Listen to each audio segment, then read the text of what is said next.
Okay, hello everybody. My name is Felipe, and I will be your teacher for this course, morphology. The real name is mm, morphological analysis of English. Okay, so this is the first PowerPoint of a series. Okay, and today, guys, we're going to analyze this very one, whose title is Introduction to Morphology. So, guys, without further ado, let's continue.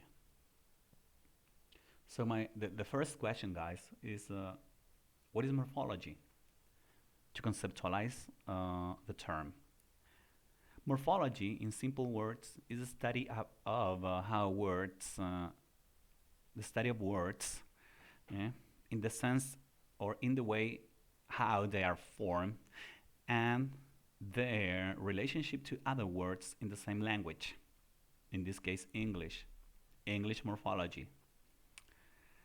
Okay, so morphology, there is a second definition. Morphology might be defined as the patterns of words, word formation in a particular language, including inflection, derivation, and composition, among others, okay, as a part of their its own processes of word formation, inflection and derivation, the most important ones, okay? So let's continue. So now, guys, as the definition says that morphology is the analysis of words, what do what we should do now, guys, is to try to conceptualize the concept of a word, to understand what the concept of word is. Okay. So here I've written, some ideas, some notions about it. Bullet point number one: a word is a unit of language consisting of one or more spoken sounds and their written representation. Okay? And that thing might function as a principal carrier of meaning. Okay? So this term, okay, word, is just to designate, okay, an intermediate structure smaller than a whole phrase, but yet larger, than a single sound segment. Okay, so it is in between. Okay, so words are composed of one or more morphemes. Okay, and are either the smallest units susceptible of independent use. Okay, so there is a difference between a morpheme and a word. Okay, a word, the smallest unit susceptible of independent use. And this is something that does not happen with morphemes themselves, because they also carry meaning, but they are not independent sometimes. Okay, but this is a topic for further analysis in the coming slides. Okay, so a word might be defined as well as the smallest sequence of phonemes that can be uttered in isolation with objective or practical meaning. So as you can see here, right, there is a term, there is a concept that is repeated, which is the concept of meaning. Okay, and this is very important, guys. I've told you that many times. I said that many times, guys, that in when we dissect the concept of linguistics, everything is intertwined. Okay, everything is connected. You see, guys. So here we are dealing with a morphological issue, and all the time, the concept, this idea of meaning pops out. Mm? And this is something that usually happens, guys, in linguistics. For many languages, guys, words also correspond to sequences of graphemes, okay, I quote unquote letters, okay, in their standard writing systems that are delimited by spaces, okay. That might perfectly, fit, into a writing, idea of what a word is. Okay, so let's continue with this PowerPoint presentation. So now, guys, we will try to analyze features of words. Okay, so here, okay, the concept of word has been defined. Okay, what really a word stands for. But here, guys, we're going to talk about, the features of words. Okay, guys, so words, all words contain, okay, own a regular stress pattern. Okay, that's a phonological issue. Okay, but anyway, it is important to highlight that phonological changes conditioned by or blocked at word boundaries. This is not that relevant. A word is placed in a hierarchy, of grammatical constituents above the morpheme level and below the phrase level. That has been already mentioned, but anyway, it is important, okay, to dig into that concept. Number 4, the organization into classes in traditional grammar falls within 8 categories for words. Okay, the noun, the verb, the adjective, the pronoun, the preposition, the adverb, the conjunction, and the interjection. Okay. Also remember, guys, that some words can be divided into parts which still have meaning on their own. Okay? Some of the parts into which words can be divided can stand alone as words, but others cannot. Okay?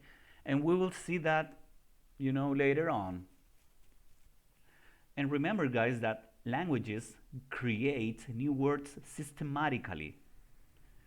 And there, I've written between parentheses 3 concepts such as coinages, neologisms, and or borrowings.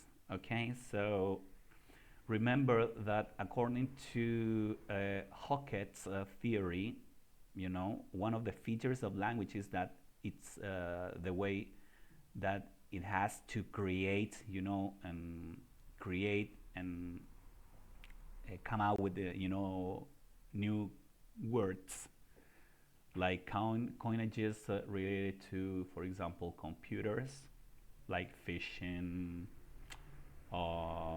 Twitter as a verb, yeah, the concept of a YouTuber, a noun, neologisms, and for example here in Chile, they're pretty common, and borrowings. Okay, borrowings, words that belong to another language, and people take them, and use them as if they were, part of their own language.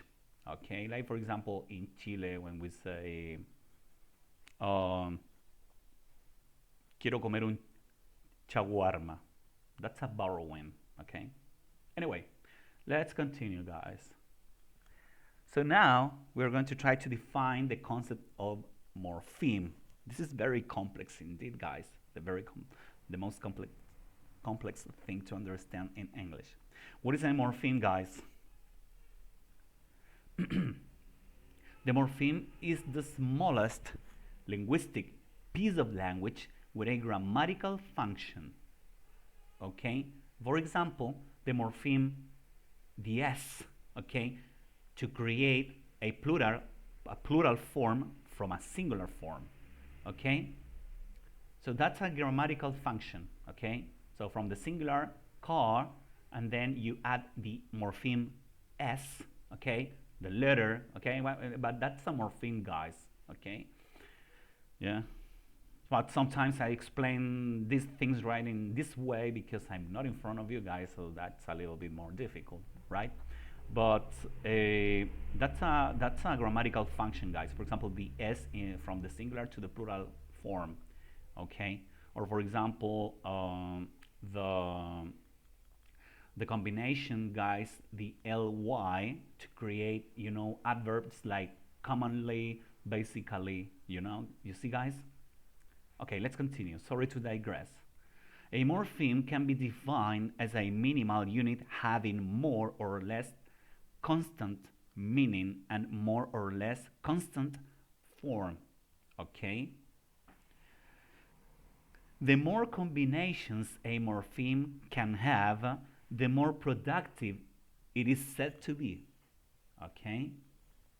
So, a productive morpheme is the one that contains or can be combined, yeah, in many different ways. Different ways. Okay, the morpheme, guys, can never be divided into smaller, meaningful parts. Okay? Therefore, the morpheme is the smallest meaningful element in any language. Okay? They are meaningful means that they contain some meaning. They are not as meaningful as words unless they are free morphemes, yeah? But they contain some meaning, some meaning. For example, the morpheme hyphen meant to create, for example, amazement, okay?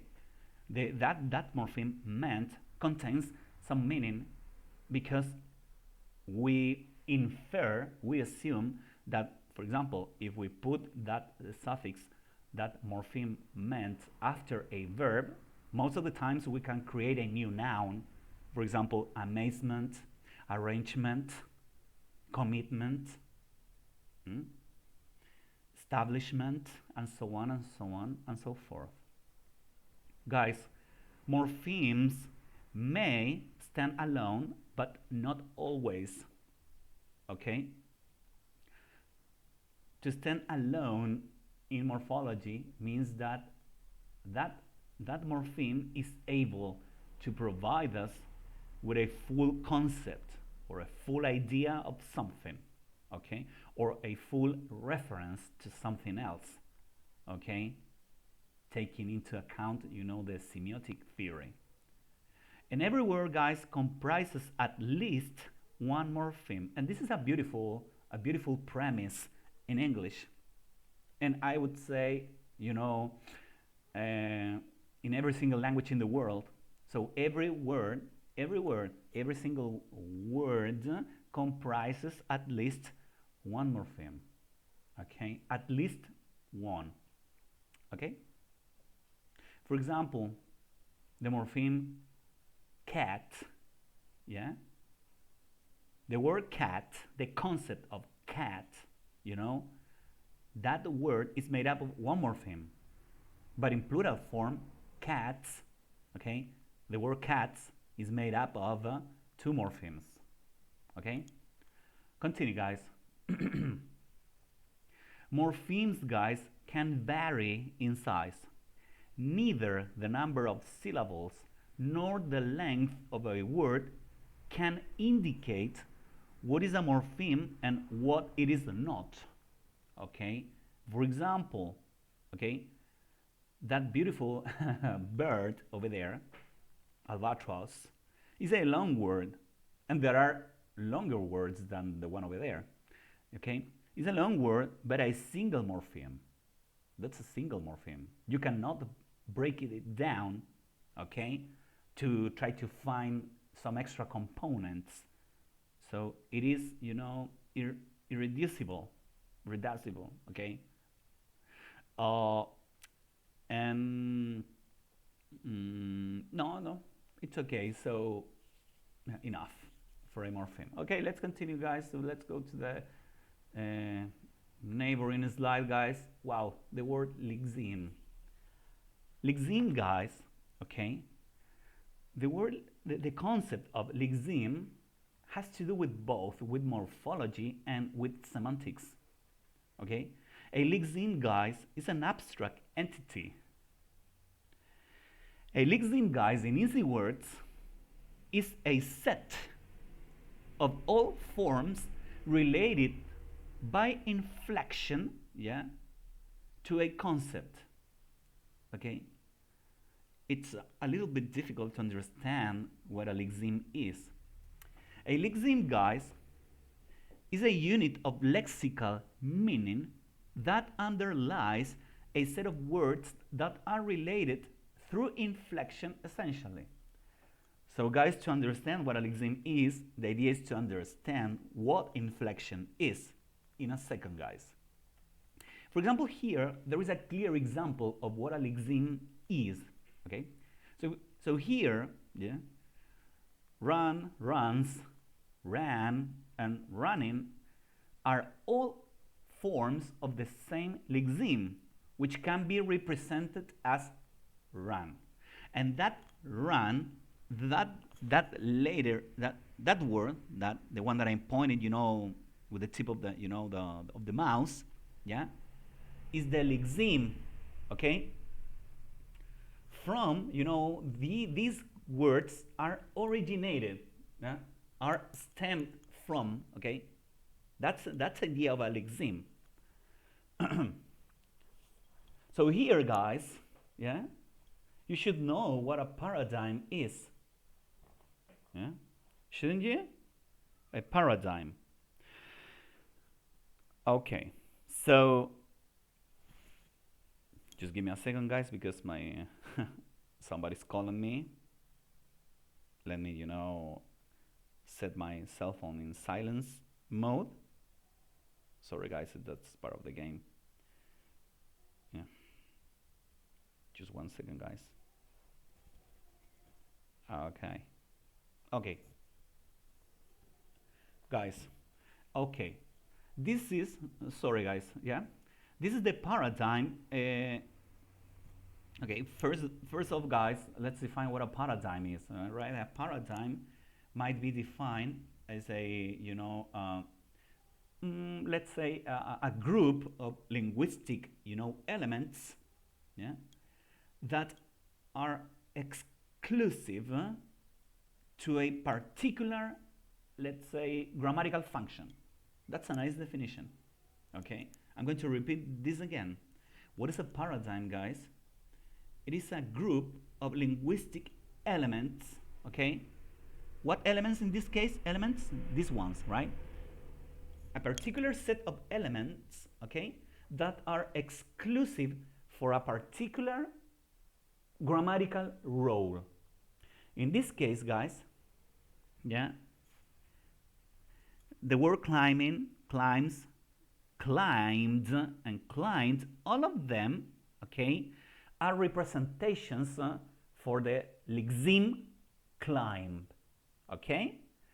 And here, the same thing, swimming, swims, swam, or swam, okay, all of them are representations for the lexeme swim, and so on and so forth, okay?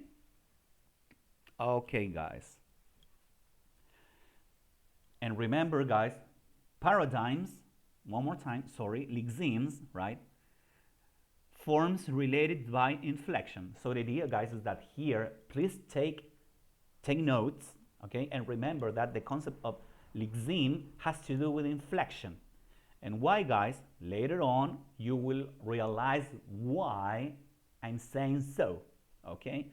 So remember, guys, lexemes, okay, are always related, yeah, to the concept of inflection.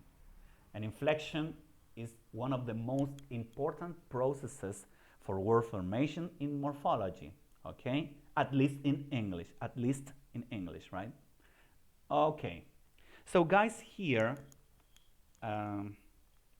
okay, I've come up with this kind of a chart, yeah, because the concept of a morpheme is a very complex one.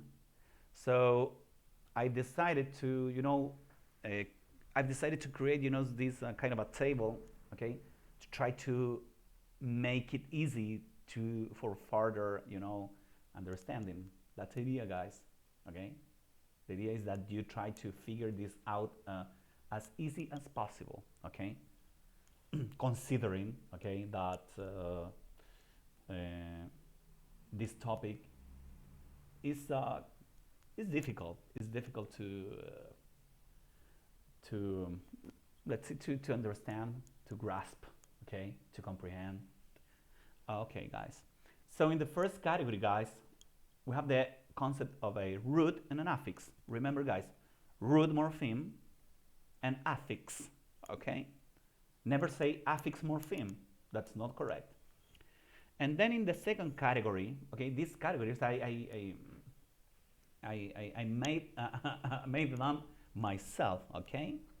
The second category, guys, we have the free morpheme and the bound morpheme. And in the third one, yeah, the content and or lexical morpheme versus the functional or grammatical morpheme. Okay, so guys, here these concepts can be equated. So if you try to search for further information on the net or in some books, you can either come across the concept of a content morpheme or a lexical morpheme. Okay, and same happens, guys, with a functional morpheme or grammatical morpheme. In this case, guys, they might be equated. Okay, they can be considered to be equal. And finally, guys, in the fourth category, we have the derivational morpheme versus the inflectional morpheme, or as a abstract concept, derivation versus inflection. Okay, so let's continue. In the first, guys, category, we have the concept of a root. What is a root? Okay, guys, to me, it's been very difficult to try to come up with an idea or an idea of what a root is, because in English there are three concepts that are very similar in nature, which is the concept of a root, the concept of base, and the concept of stem. Okay, so I did my best to try to clarify each one of them separately. Okay, root. The root is the nucleus, the central element of a word that affixes are attached to. Okay. And remember, guys, that the root of any word cannot be reduced into smaller constituents. Thus, it is the ultimate and unanalyzable element of any language. Okay? So remember, guys, the morpheme, okay, because all of these elements are morphemes. The root of a word is a morpheme. And remember, guys, they cannot be reduced. So what is the key concept to understand what a root is? Let's consider it from a semantic point of view again. Why? Because remember that,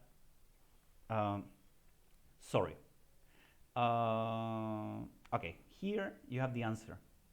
Remember that, guys, the root is the major component of the word's meaning. Okay? So what is the principal function of a root?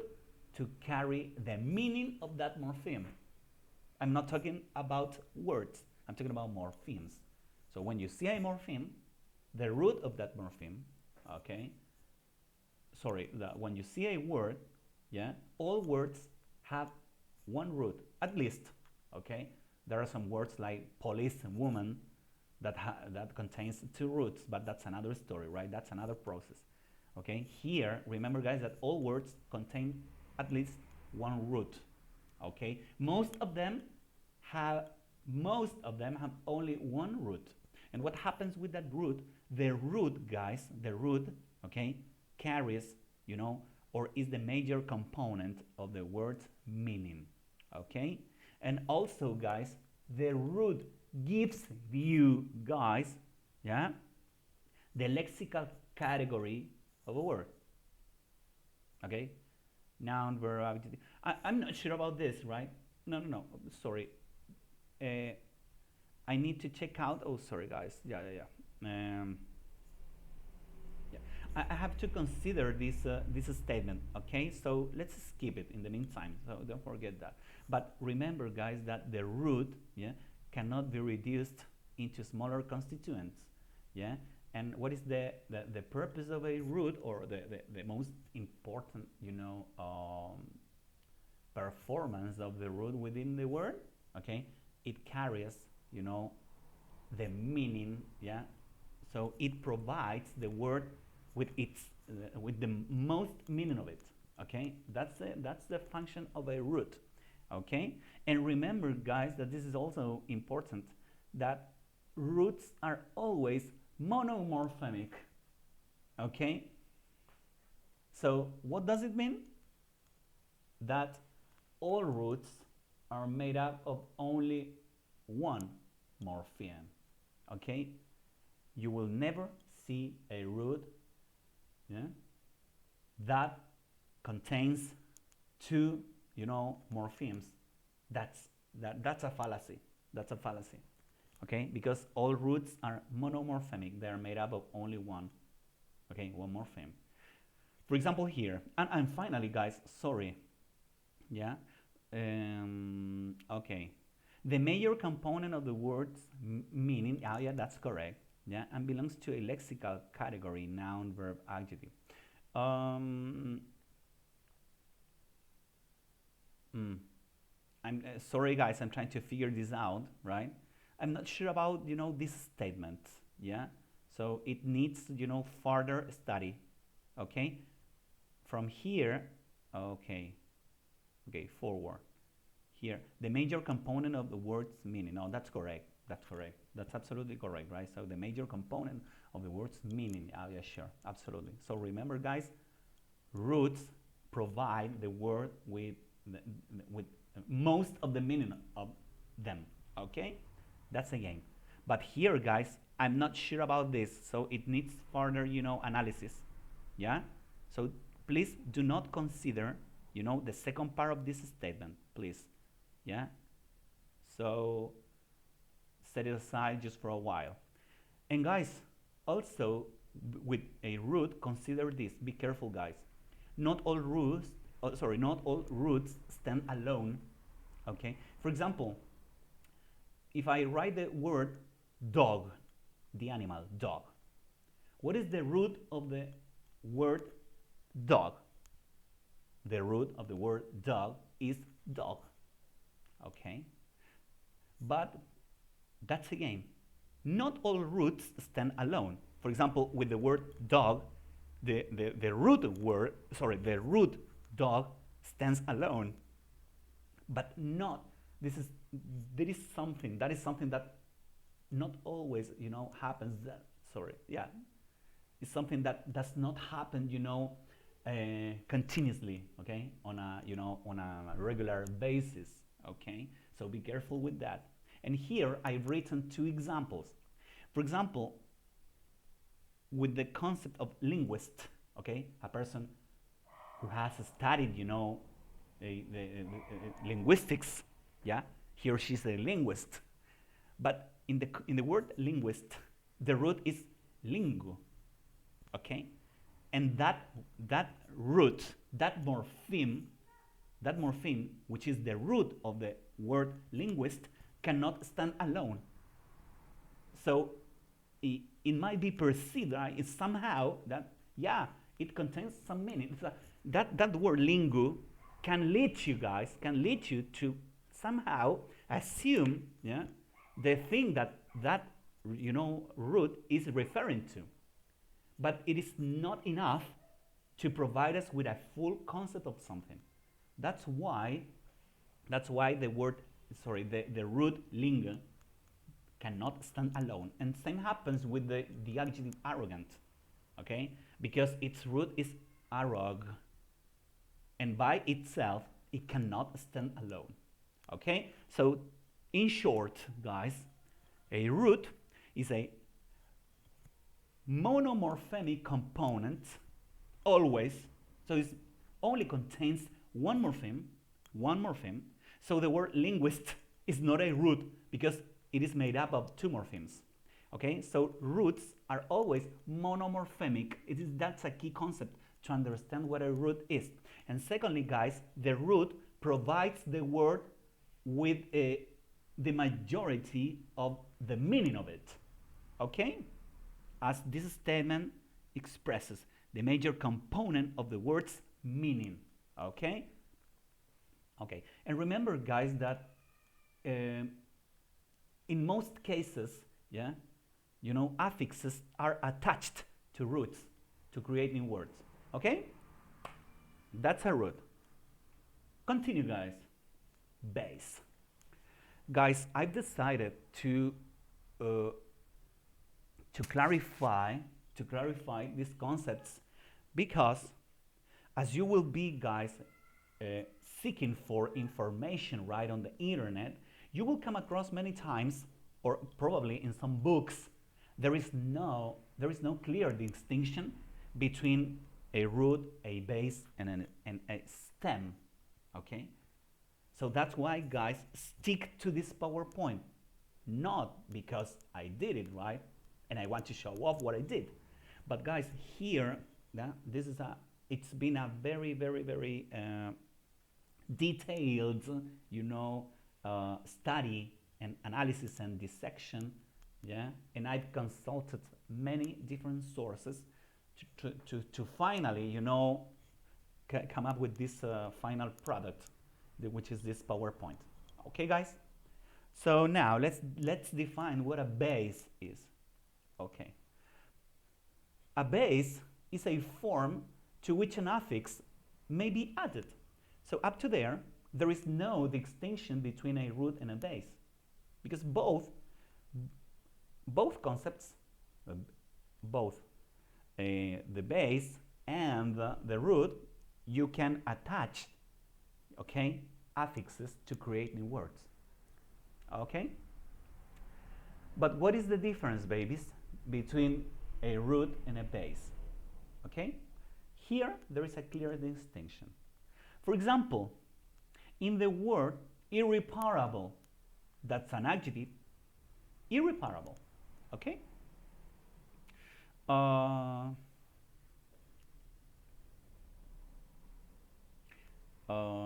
Sorry, guys. Okay. In the word irreparable, there is a root, which is the one over there. Okay? Sorry, I think that I've skipped. Oh, yeah, sure. Ah, right. Oh, sorry. Yeah. I forgot, you know. Yeah, I forgot. Yeah, I had skipped, you know, that, you know, morpheme. Okay, guys. In the word irreparableness, okay, there is an adjective contained here, irreparable. And from that adjective, irreparable, okay, we have added, you know, another morpheme, okay, and we have created, you know, the noun irreparableness. But here, guys, we have to make the distinction between what a base is and what a root is. In the word irreparable, yeah, this morpheme, repar, okay, is the root of the word, because this element, okay, provides the word with most of its meaning, okay? But here, guys, we cannot say that the whole thing irreparable is the root, okay? Because when we ask for the process to create the word irreparableness, okay, what we know up to now is that from the adjective irreparable, which is an adjective, from the word irreparable, which is an adjective, we can create a new word, which is a noun, by adding, you know, the suffix ness. So in this case, guys, yeah, the most correct way to express this, you know, process is by saying that irreparable is a base for the further creation of the word irreparableness.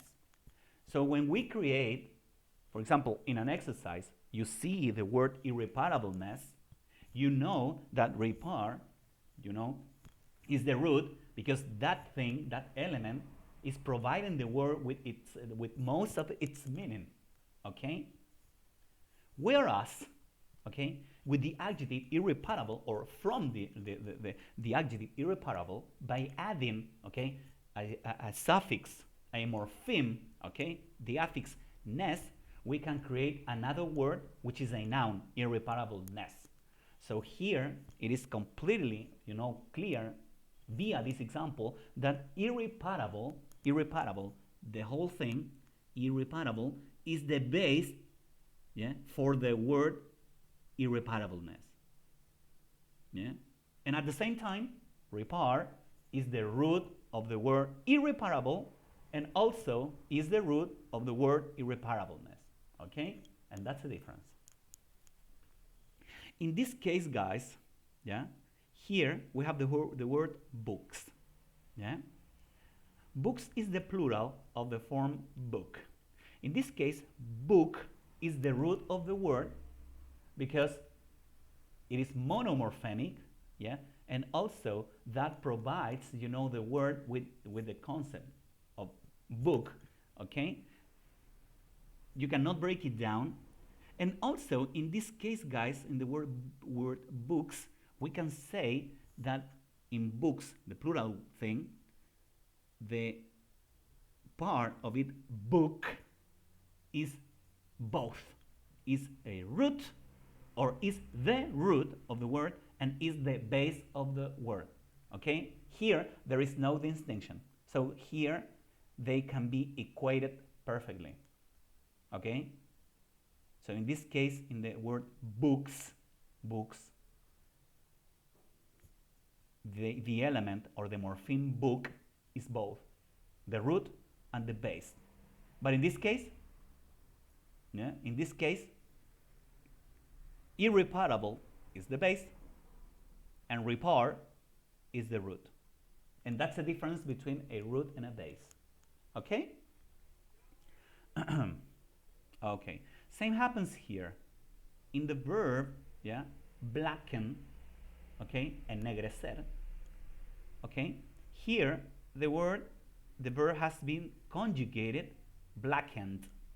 But here, if we dissect, the word black, we can come up with some interesting conclusions. That first off, guys, the root of the verb, the conjugated form blackened, the root is black. Okay, because it is monomorphemic, and this is not monomorphemic because here we have 1, 2, 3 elements, and here we have the concept black, which is only one. So we can conclude that black is the root of the word blackened, and at the same time we can say that, okay, blacken is the base for the further word which is blackened. Okay, so here blacken is the verbal base to create, okay, the conjugated form of it, blackened, okay, by adding the suffix n, which is an inflectional case. Okay, sorry. So remember, guys, all roots are bases or are contained in it. Okay, so here in this case, this root is contained in the base, or all roots are bases. In this case, the root is also the base, but not all bases are roots. Okay, for example, this base can never be a root because it contains 1, 2, 3 elements. And remember that roots are monomorphemic. Okay? That's a game. That's a game, babies. Okay. This is just an example, guys. You can analyze it. Yeah? For example, believable can act as a base to produce a new word, but believable is not a root because the root is believe up to there. Okay? That's the monomorphemic element that is providing, this word with most of it, its meaning. Okay, and finally, guys, the concept of stem. Stem, guys, as I said before, is closely related to uh, to the to the or to the lexeme or the paradigms of lexeme. You remember what I said before about lexemes? Okay, so all forms related to an abstract entity.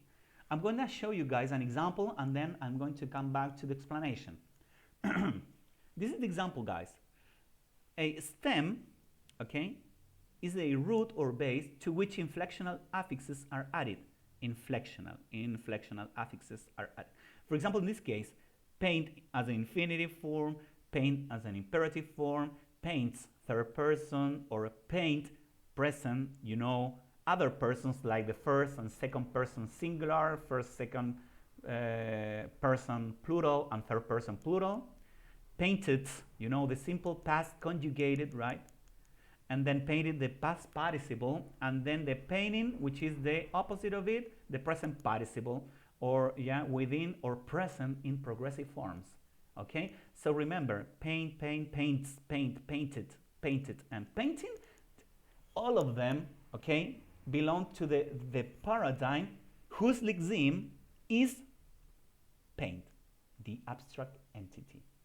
Let's say the abstract slash semantic entity. Okay, guys? So now I'm going to come back. Guys, to understand what a stem is, we need to analyze inflection.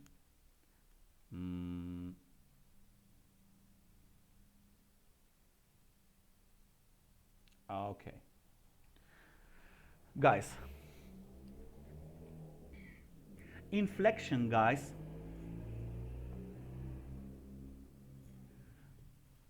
is a process of formation which is opposed to the concept of derivation, okay, in which a word is modified to express different grammatical categories such as tense, case, voice, aspect, person, number, gender, mood, and so on.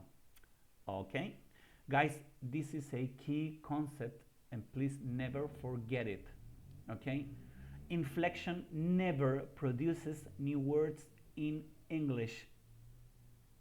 For example, a grammatical category such as number, or such as person. For example, I play, she plays. So play and plays are the same.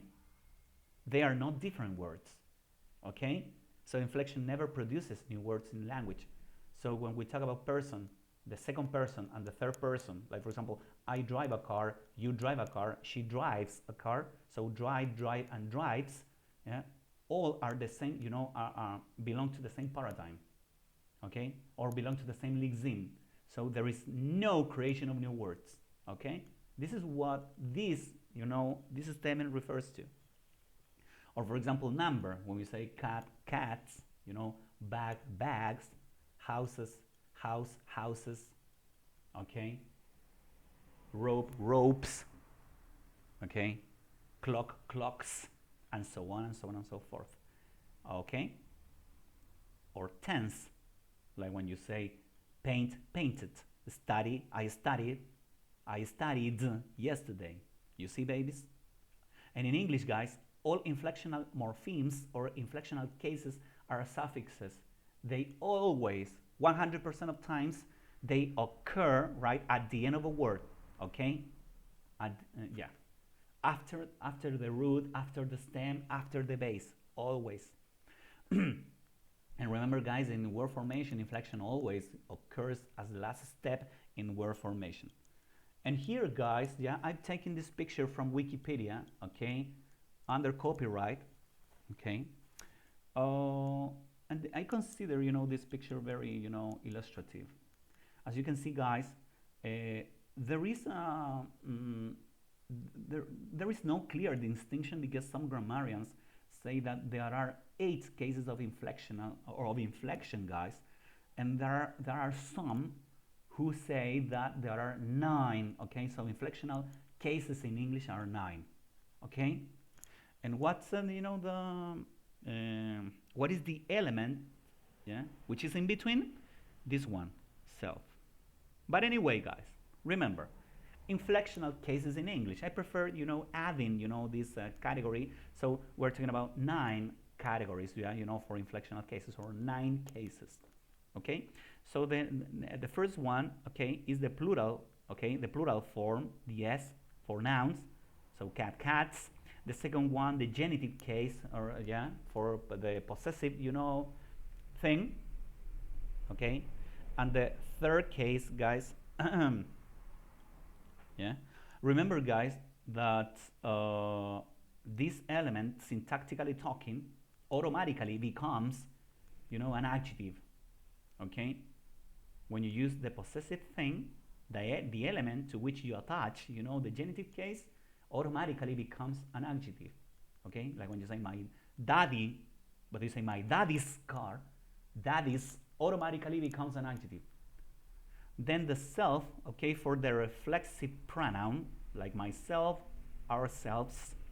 The ing, okay, this is aspect, okay, continuous aspect, okay, for verb categories, okay, talking about progressive or the present participle thing. And then the en or the ed for aspect, for perfect non-progressive, or also known as past participle, okay. And then the ed for the past simple thing, past simple. And then the s, okay, for third person, okay, number, aspect, and tense. And then the er and the est, okay, these inflectional cases for adjectives, the comparative and the superlative form. Okay. Now I'm going to come back again here to the concept of the stem. Very good. So, guys, to finish up, this part of the presentation, guys, here I'm going to try to, try to give you, the most important, aspects of each. So the root, guys, remember that root, stem, and base are terms used in, the literature related to morphology, yeah, to designate pair of words that remain when all affixes have been removed. But what is the difference, guys? Remember, the root not further analyzable, okay? And the root always remains when all inflectional and derivational affixes have been removed. The stem, concerning only when dealing with inflectional morphology, the cases that I've shown before, okay, the 9 cases. And the base, any form to which affixes of any kind can be attached, okay? And remember, guys, that roots and stems, okay, fall or can be or can perform, okay, yeah, can perform as bases, but not the other way around, okay? This is a complex thing to understand. It's not that easy, guys. So it needs further study, right? Okay, continue. Okay. So, affixation, guys. Affixation is the linguistic process that speakers use to form different words by adding morphemes at the beginning, known as prefixation, or prefixes the element. Prefixation is the abstract concept. In the middle, infixation, which is the process, and infixes the elements. Or at the end, suffixation, the process, and suffixes the elements. Okay? An affix is a bound morpheme, always, that can be joined, as I said before, at the end, in the middle, or within, or before, or even both, at the beginning and the end. It's a weird thing, okay? Affixes may be derivational, like English, suffixes the suffix nes and the prefix pre, okay? Like darkness, or like the word precursor, why not? Or previous, that comes from the preview, yeah, very good, like the verb preview, yeah, that's right. Or the inflectional cases, like the s, okay, in the plural thing or in the third person, and the ed, okay, as a part of the past tense, okay. And remember, guys, that this is another premise in English, that never an affix stands alone. There are two cases, like able, okay, like when you say unbelievable, that able, okay, that element can stand alone, okay, but that becomes a verb, like be able, yeah, or I'm able, yeah, as an adjective. But that's another story, okay. Remember that in linguistics, you will always, run into, exceptions to the rule, and here there is a case, okay. So, guys,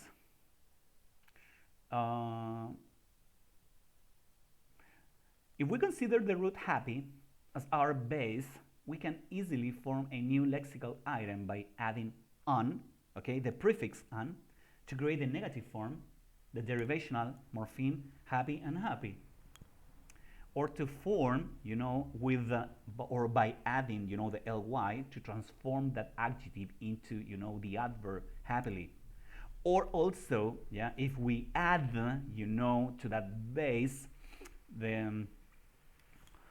the suffix ness, to create the concept, the noun happiness, okay. So short and sweet, guys. What is a prefix? An affix. Remember, what is a prefix? A prefix is an affix that is joined before, or some people, some linguists call it in front of, yeah, in front of a root or stem, okay. Say moral, immoral. What is a suffix? The opposite. A suffix is an affix that is attached to the end or after a root or stem, like survive, and then we remove the final letter e, and then survival, and we have created, from the verb, we have created a noun, survival, okay. And also we have infixes that in English are pretty common, but in colloquial language, okay, in formal language they are pretty uncommon. For example, speedometer, okay, the item, okay, that cars have to measure, to gauge, the speed of the car. Speedometer, speedometer. That's an infix. So an infix is always placed within. And I've added, a fourth category, a fourth case for affixes. There are more than 4, but in English, I think that only 4, of these cases take place. Yeah, the circumfixes or circumfixation, yeah, is the process in which, in both, ends of the word, at the beginning and the end, right? Yeah.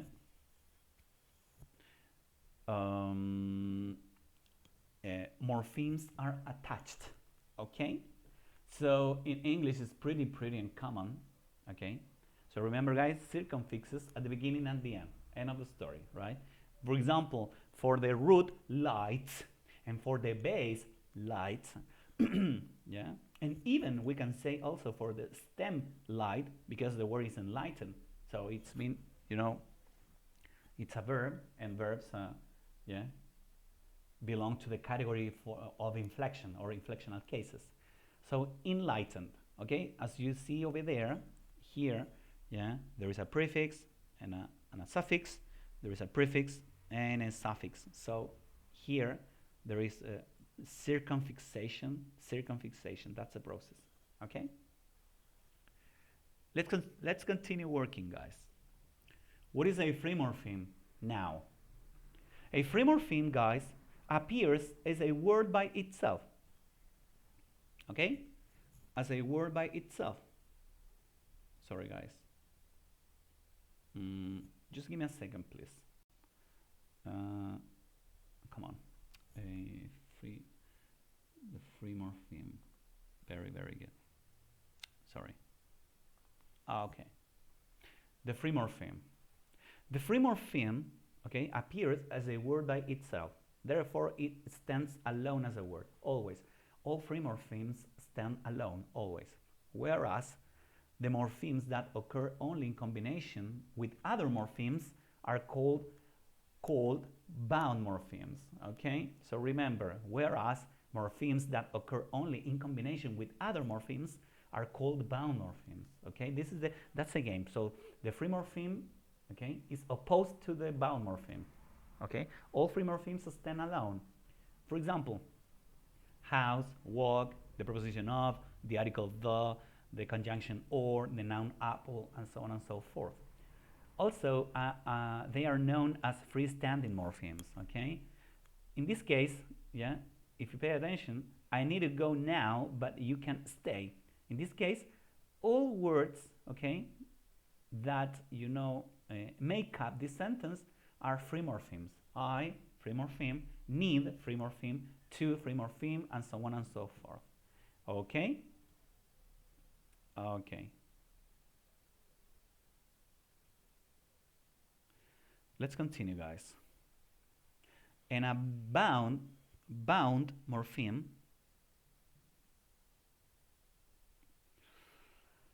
it cannot appear as a word by itself. Okay?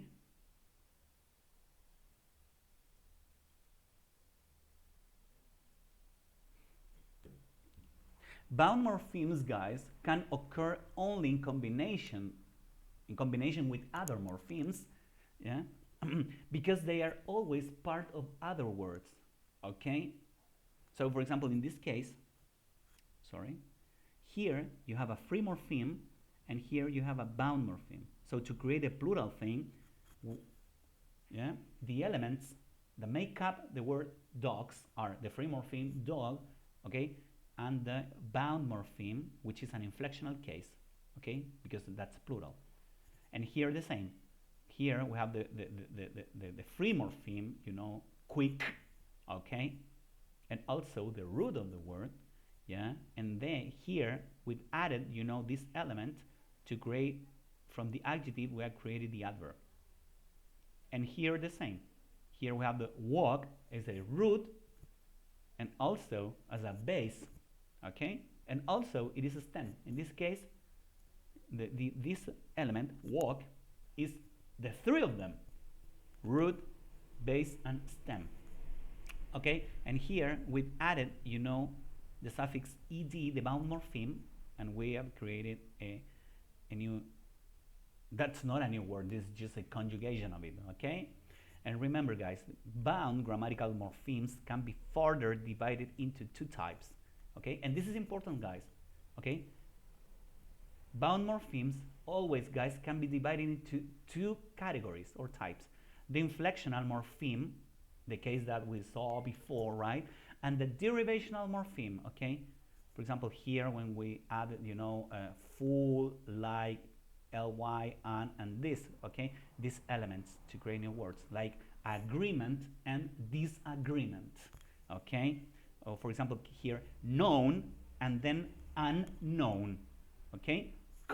Commonly, okay, and here childlike, okay, and here beautiful, okay. So remember, guys, bound morphemes can be divided into two main groups: inflectional morphemes and derivational morphemes. And remember, guys, bound morphemes cannot stand alone because they appear always, okay, in combination with other morphemes. Okay, they are not free. Okay, let's continue. This is the third category, guys: content lexical morphemes.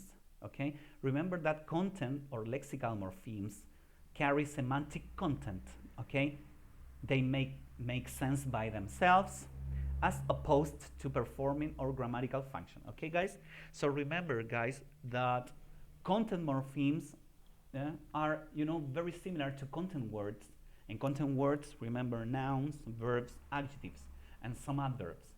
Okay, they carry the meaning, you know, the meaning, okay, of a statement, in a sentence, in a paragraph. When you pay attention, when you read a paragraph, guys, yeah, yeah, what really carries the meaning is content words or content morphemes, okay?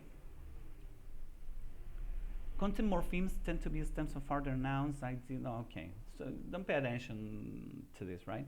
For example, here, girl, the noun man, the house, you know, house as a noun, an adjective, adjective, a verb, a verb, a verb. You see, guys, nouns, adjectives, and verbs. Content lexical morphemes. Why? Because they carry semantic content, okay? Meaning by themselves or make sense by themselves, okay, guys, remember. But remember, guys, that not all roots are lexical morphemes. Not all roots are lexical morphemes, because not all roots can stand alone, but lexical morphemes always stand alone because they make sense by themselves, okay? And remember, guys, that content lexical morphemes belong to the open class category. What does it mean? It means that new lexical elements, you know, can easily be added or attached to the language.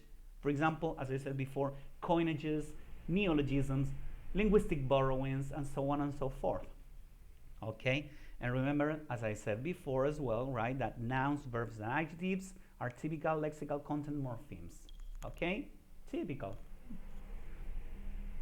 And the functional or grammatical morpheme, the opposite. The functional grammatical morpheme, okay, performs, okay, whose purpose, the purpose of a functional or grammatical morpheme is to provide, you know, a syntactic agreement or a grammatical information or a grammatical function, as the name suggests, okay? They express syntactic relationships between units in a sentence.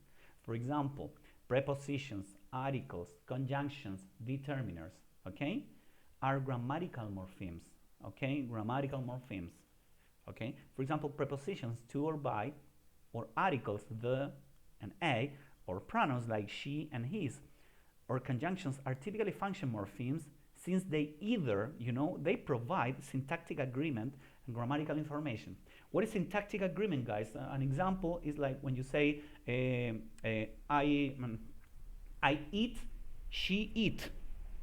So there is no syntactic agreement, because you know that she eats, not she eat. Okay, so when that answer or that clause, she eats, okay, lacks syntactic agreement. That's agreement, yeah, in linguistics. Okay, so let's continue, guys. So these elements, okay, tie elements together grammatically, you know, by his morphological features like definiteness. She found a table, she found the table, she found table, no? Okay, or order, first place, 4 chairs. Okay, guys, very good. And remember, guys, that unlike the open class or the open category, you know, for morphemes, yeah, these morphemes, you know, fall within the category of closed class, because they belong to categories that are essentially closed to invention. Okay, they don't let, you know, other words, you know, to enter that group. It's very difficult to add a new preposition, a new article, a new pronoun. Okay, whereas the open class, okay, every single day, you know, there are words that, you know, are coming out of the blue, okay, and then they are part, okay, they finally or eventually, you know, turn into, you know, being, you know, part of our language, okay. An inflectional morpheme, we already seen this, you know, the cases. And remember, inflection never produces new words in language. Never, guys, never. And inflection is is only used, guys, to express, categories such as tense, case, voice, aspect, person, number, mood. Okay, here, as the picture suggests. Okay, and here you have some examples. Singular, plural, the genitive case, comparative, superlative form, third person, singular, past tense, present participle or progressive, and then the past participle, present participle and past participle. Okay? Guys, when dealing with inflection, okay, there are two terms that are very important that you guys master them. You have to conceptualize them, yeah, to internalize them, okay, because you will be linguists, okay. These concepts are conjugation and declension. What are they? Okay, the inflection of verbs is known as conjugation. Yeah, inflection, what does it mean? This case, this case, this case, and this case. You see, babies? For verbs. Conjugation. Conjugation. So what is conjugation, guys? Is the inflection for verbs. That's the definition of conjugation. Okay? Conjugation, guys, is a morphological process. Okay? So when you learn how to conjugate a word, you're learning morphology. Okay? And this is conjugation. And declension, guys,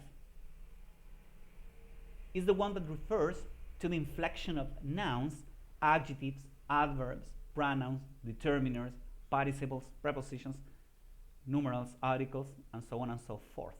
For example, when you have an adjective like cold, and they say, oh, it's colder than just the colder, that's the declension that comes from the adjective cold.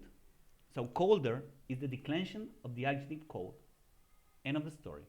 And same happens here with our, which is a pronoun, yeah, sorry, a possessive adjective. And here you have the possessive, no, that's not possessive, but that's a pronoun. You see, guys? And here there is another example of declension. Oh, here, guys, the noun in singular and then houses, that's declension. So this word has been declensed. Okay? Interesting thing. Okay. And the opposite concept of inflection, guys, is derivation. What is derivation? Is the formation of a new word from another word.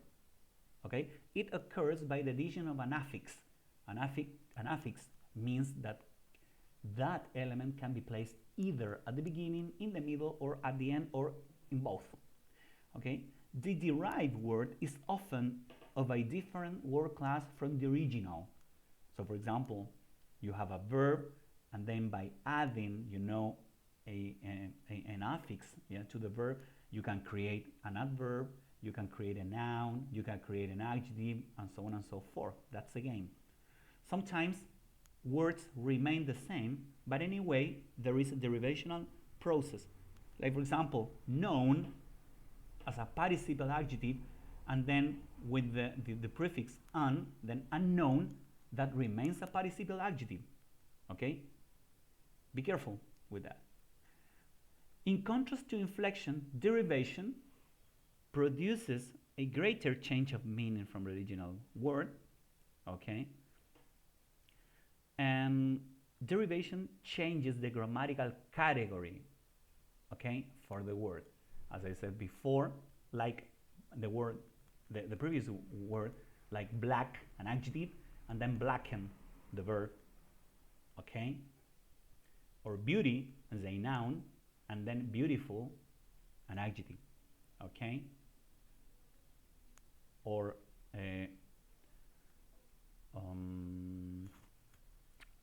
dark, an adjective, and then darkness. Okay, guys? That's the game. So here I've written some examples of derivational cases. Okay. Uh, there is no specific, guys, the quantity of derivational morphemes. Okay. Yeah. For example, the first one attached to an adjective to turn a verb, and then an adjective, an adverb. Okay, you can analyze that then. Yeah. Or for example, here, guys, there is a description of some affixes. You see, guys, derivational prefix, impossible, terrorized, inflectional suffix. You see, derivational suffix and the like. Okay. For example, here there is another exercise. So analyze the words morphologically. So the determiner, an article, a functional, morpheme. Okay. John, a lexical morpheme. Boy, lexical morpheme. Play, lexical morpheme. The ed, which is the inflection for this verb, and so on and so forth. Okay. Here I've written, some links that I taken this information from, and some others, from some books that I have at home. And okay, guys, that's the end of the presentation. I hope you have enjoyed it, and see you then. Right?